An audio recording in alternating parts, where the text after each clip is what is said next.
It's your boy ConcertViz34. I had to make a quick video. This is actually about music this time, and it's about Justin Timberlake and below face value tickets. But this is a general topic that just relates to how scalpers aren't always bad for live music.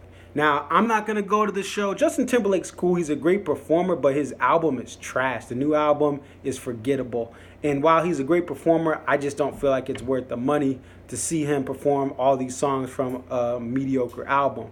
And I think a mediocre pair of Jordans that he decided to make, or Nikes, whatever it is, that look ridiculous. Anyway, people, again, have this disdain and hate for ticket brokers, but they are actually catching major L's when it comes to an event like this, that they thought the demand was going to be higher, and now they're selling tickets at a loss or breaking even. So let's look at Ticketmaster. I'm going to pop it up. It's right in front of my screen. You can take a look as well for your local city.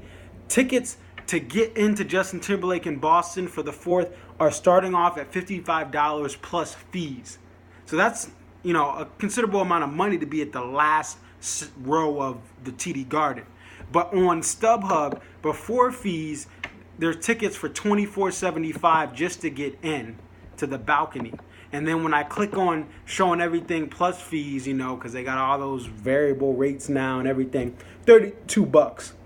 So $32 you can get tickets in 325 row 7. That's not even row 15, which I believe 14 or 15 at the Garden is the last row of the upper deck.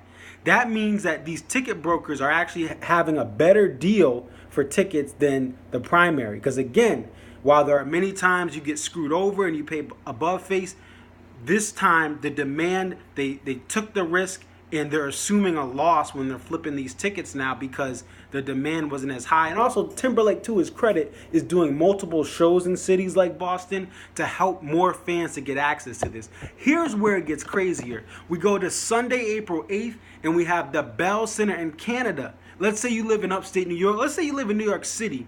Instead of going to the Madison Square Garden show where tickets to get in are $80 from brokers, go up to Montreal for the weekend, and on Sunday you can see Justin Timberlake for US dollar prices. Again, they price everything in US dollars for StubHub. You can get in for $10, 414 row A. Check this out.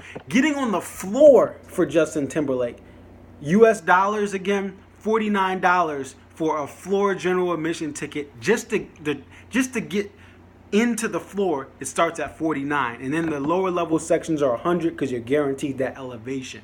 But again, I always talk about this, that brokers can be very bad and evil many times, and trust me, they can. They're scum sometimes.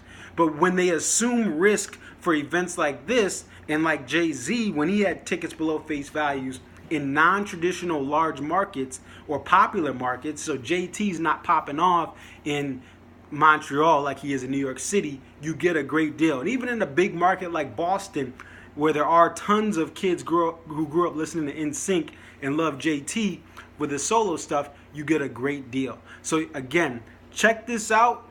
Look at other artists too. Don't give up if you don't get tickets the day of the event. Don't give up if the bots take up all the tickets, because guess what? These people that use all these computer software programs and found ways to get tickets, they are selling them at a loss. That's all for today. Thank you for watching. It's your boy ConcertViz34. Definitely like, subscribe, follow me on Twitter. I am on Twitter now. But I am out. Take care, guys.